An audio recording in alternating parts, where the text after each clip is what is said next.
हम लोग शुरू करते हैं। आप लोग एक लंबा सांस भरेंगे, सांस को छोड़ देंगे और सिर्फ मुझे सुनेंगे। आप लोग इसको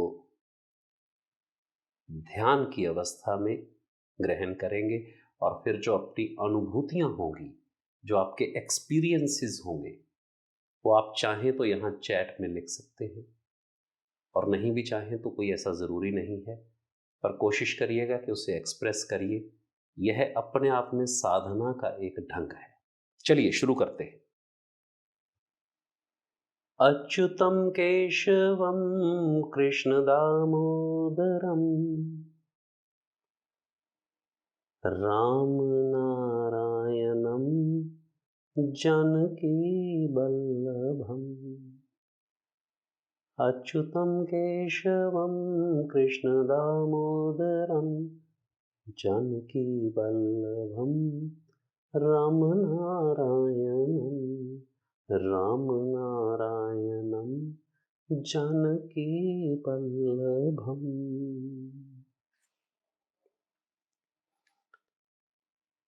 अपने आपे को जानना ही सही ज्ञान है। भगवान बोले, अर्जुन, इस शरीर को क्षेत्र कहते हैं।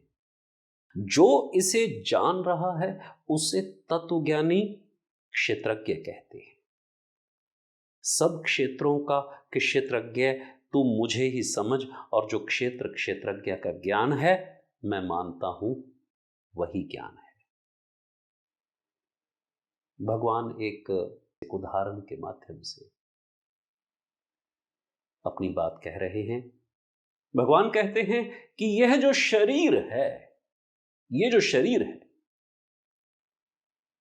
मैंने कहा कि यह जो शरीर है, आप लोग पूरे शरीर को एक नजर दौड़ाइए, तालू से, टॉप ऑफ द हेड से पूरे शरीर को स्कैन करते हुए चलिए। हेड है, नेक है, चेस्ट है, शोल्डर है, पेट है, थाइज है, नीज है, लेग्स, फीट। तो जिसने इसे देखा, जो इसे देख रहा है, वो क्षेत्रज्ञ है। क्षेत्र का अर्थ होता है, साधारण भाषा में हम कहें तो खेत। जैसे खेत है, फार्म है, और फिर उसकी देखरेख करने वाला कोई है जो उसको देखता है, जो उसकी देखरेख कर रहा है, वो क्षेत्रज्ञ यानी कि खेतीहर है। खेतीहर यानी जो उसका ध्यान रखता है, फार्मर है वो।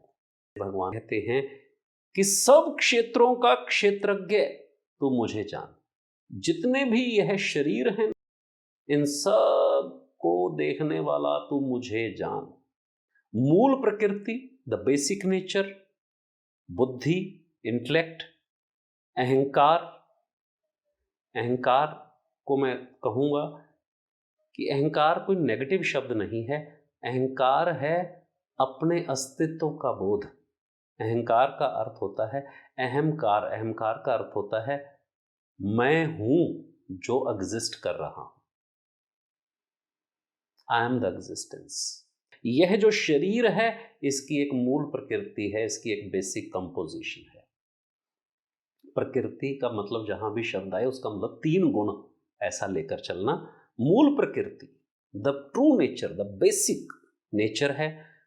बुद्धि है, अपनी इंटेलेक्ट है, अपने होने का एहसास है, अहंकार है। 5 तत्व हैं, 10 इंद्रियां, और इनमें 5 ज्ञान इंद्रियों के विषयों में विचरने वाला मन है।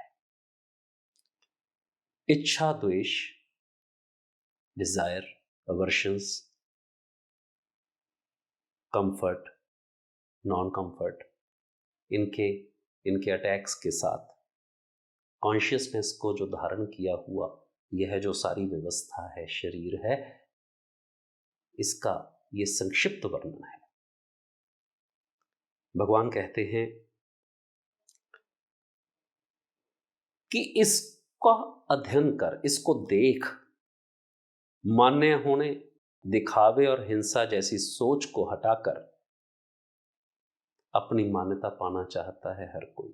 अरे लोग मेरे को माने, जबरदस्ती यस मैन बनाना चाहता है लोगों को कि लोग मेरी हाँ में हाँ मिलाएं, यानी मेरे को माने। दिखावा करता है, प्रिटेंड करता है। मान्यता नहीं चाहिए, दिखावा नहीं करना, और अपने को किसी को भी शरीर, मन और वाणी से चोट नहीं पहुंचानी। सहनशीलता और सरलता को अपनाकर आचार्यों के पास बैठकर, आचार्य क्या होता है? जिसने एक आचरण को यानी एक व्यवहार को मास्टर किया है, उसका एक अपना लाइफ रिचुअल है, जिसने उस रिचुअल को मास्टर किया है, उनके पास बैठकर भगवान कहते हैं कि इंद्रियों के विषयों से ललक को हटाकर, ललक शब्द को थोड़ा सा समझ लें। ललक शब्द क्या है? बच्चा एक आइसक्रीम के लिए छटपटा रहा होता है ना, आइसक्रीम चाहिए, आइसक्रीम चाहिए, आइसक्रीम चाहिए, यानी उसकी ललक आइसक्रीम में है।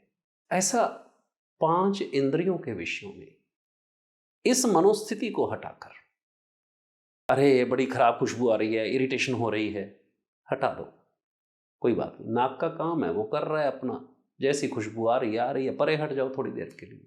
अपने आप को विचलित नहीं करो। ऐसे ही मेरे को तो यही खाना है, यही खाना है, यही खाना है, अब जीभ लपलपा रही है, नहीं मिला कोई बात नहीं। भोजन की जरूरत सर्वाइवल के लिए ज्यादा है, टेस्ट इंपॉर्टेंट है, पर नहीं भी हुआ तो अगली बार हो जाएगा। सहज हो जाओ, इसमें सरल हो जाओ, ओके हो जाना है। अहंकार को हटाकर, अरे हमें तो बस यही चाहिए, तभी मेरा अस्तित्व है अगर मैं ऐसा कपड़ा पहनूं। अरे नहीं भाई, बिना उस कपड़े के भी तुम्हारा अस्तित्व है।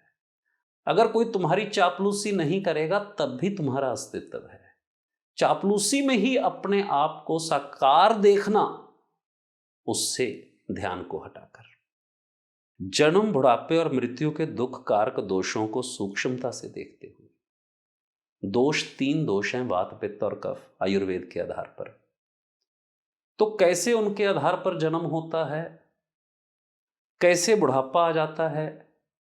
जब बॉडी वाइटल्स, विटामिन्स और मिनरल्स शरीर में से घटने लगते हैं तो एजिंग प्रोसेस फास्टर हो जाता है।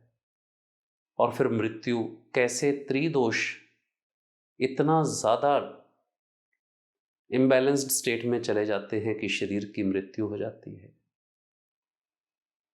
उसको थोड़ा समझ लेना चाहिए, अपना ही शरीर है, उसकी व्यवस्था को समझ लेना चाहिए। अपेक्षाओं को हटाकर थोड़ी देर के लिए, भगवान ये नहीं कह रहे कि परमानेंटली अपेक्षाओं को हटा दो, पर कब? जब आपे का ज्ञान हासिल करना है, उस समय पर अपेक्षाओं को हटाकर। कोई अपेक्षा नहीं है। अपेक्षाओं को हटाकर पुत्र, पत्नी और घर में रहने वाले अन्य सभी को स्वतंत्र अंग मानते हुए,